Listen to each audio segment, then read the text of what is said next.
이번 영상에서는 부동산 중개 수수료를 계약 해제 시에도 지급해야 하는지에 대해서 알아보겠습니다. 부동산은 자가가 있든 없든 칼집이 반드시 필요하기 때문에 누구나 한 번씩 거래를 하게 되고, 집이 오히려 없는 경우에는 더 많은 거래가 이루어질 수밖에 없습니다. 그런데 부동산 거래 시 정상적인 거래로 마무리되는 경우는 문제가 없으나, 중간에 거래가 해제되거나 문제가 발생해서 마무리가 되지 않을 경우에 부동산 중개 수수료를 지급해야 되는지에 대해서 많은 분들이 궁금해하십니다. 대법원 2009-8130 판결을 통해서 계약 해지 시에도 부동산 중개 수수료를 지급해야 하는지 살펴보도록 하겠습니다. 먼저 대법원 사건의 배경을 알아보면, 은행 대출 실패와 매매 계약 해제가 연관되어 있습니다. 사건 당사자들은 공인중개사, 원고이고, 부동산 거래 당사자들은 피고였습니다. 매매 계약에서 가장 중요한 조건이 매수인의 구매 자금 마련을 위한 은행 대출 승인이 있었습니다.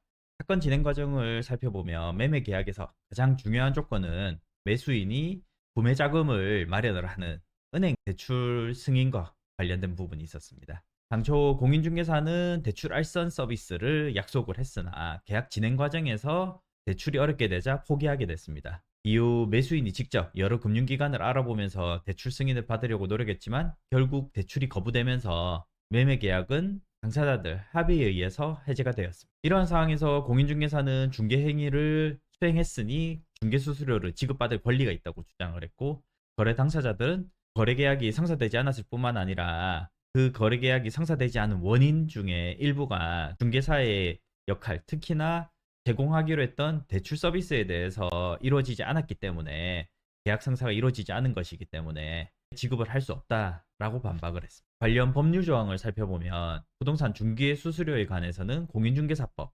제25조와 공법 시행령 제17조에 규정이 되어 있습니다. 중개사법에 따르면 중개수수료는 중개업자의 중개행위로 인해서 거래가 성사되었을 때 지급하는 것이 원칙이고, 그리고 시행령 제27조에 의해서는 중개보수 지급 시기에 대해서 약정에 따라서 지급하기로 하되, 약정이 없을 때에는 거래대금이 지급 완료된 날에 지급하도록 되어 있습니다. 거래 성사에 대하여 계약 체결이 되기만 하면 거래가 성사된 것이라고 보면, 계약 체결 시에 부동산 중개 수수료 지급을 요구하는 공인중개사들이 많이 있습니다. 중개대상부 확인 설명서에 중개보수 등에 관한 기재사항에 중개보수 지급 시기란이 있는데, 이 부분을 잘 확인해보고 작성하시고, 가능하다면 껄끄럽더라도 중개보수 지급 시기에 대해서 부동산 계약을 체결하겠다는 마음을 먹기 전에 중개인에게 문의를 해서 중개 수수료를 언제 지급해야 되는 것인지를 명확하게 확인해 두시고 진행하시면 더 좋을 것으로 생각이 됩니다. 부동산 중개 계약은 민법상 위임 계약 성질을 가지게 되는데,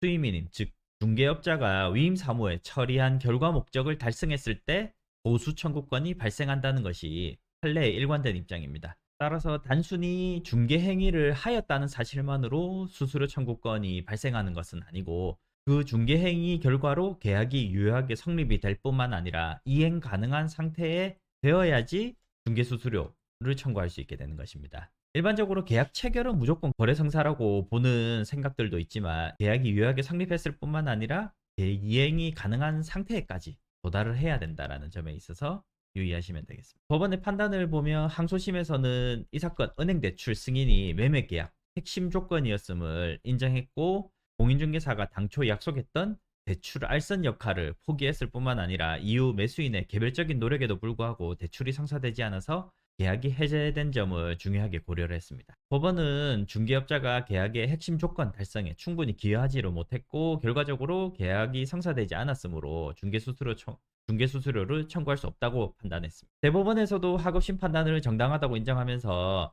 중개수수료는 중개업자의 중개행위로 인해서 유효하게 성립이 되고 이행 가능한 상태가 되었을 때 청구할 수 있다고 했습니다. 특히 계약 성립에 있어서 중요한 조건이 있고, 그 중요 조건의 달성이 중개업자의 역할에 포함이 되어 있다고 하면, 중개업자는 해당 조건 달성을 위해서 최선의 노력을 다해야 합니다. 만약 중개업자의 노력 부족이나 역할 포기로 인해서 중요한 조건이 달성되지 못하고 계약이 해제된다고 하면, 중개수수료 청구권을 인정하기 어렵다라는 것입니다.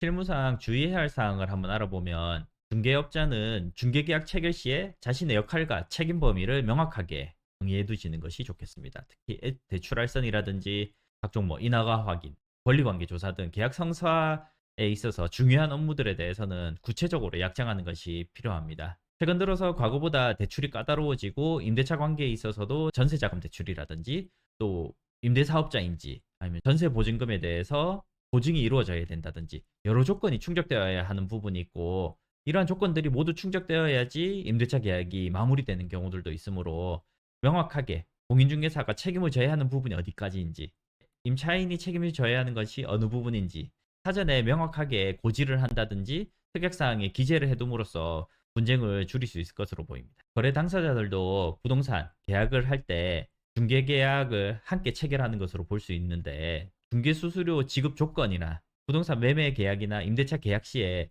중개 수수료 지급 조건을 명확하게 약정을 해 두시는 것이 좋겠습니다. 특히 계약이 해제되거나 이행이 실패했을 때 수수료 처리 방안을 어떻게 할 것인지에 대해서 미리 합의를 해 두신다면 분쟁 예방에 도움이 될 것으로 보입니다. 대출이나 보증 문제 등으로 인해서 계약 이행이 되지 않았을 경우 중개 수수료뿐만 아니라 지급한 계약금을 또 반환할 것인지 옳지 할 것인지 어떻게 할 것인지에 대해서도 명확하게 규정을 해 두시는 것이 좋겠습니다. 관련 판례를 보면 판결 중에서 중개업자의 설명 의무 위반이 계약 해지의 원인이 된 경우에 중개 수수료를 청구할 수 없다는 판결이 있을 뿐만 아니라 해당 판례에서는 손해배상 청구권까지 인정을 한 사례가 있습니다. 반면에 사안에 따라서는 공인중개사가 고의 과실로 인해서 중개 의뢰인들 간의 거래 행위가 무효, 취소 또는 뭐 해제되는 것이 아니라고 하면 계약이 해제된 경우라고 하더라도 중개 수수료는 지급해야 한다라고 판결한 사례도 있습니다. 그래서 부동산 거래 계약이 해제되었다고 해서 무조건적으로 부동산 중개 수수료 지급 의무가 없어지는 것은 아니고 사안에 따라서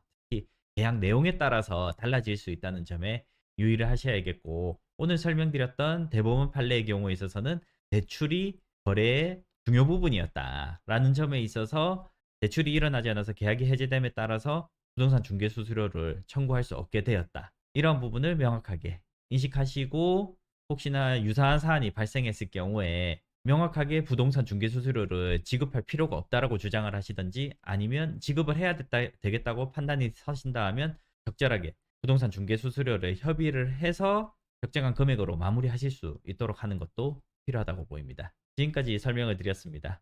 여러분에게 조금이나마 도움이 되셨으면 좋겠습니다.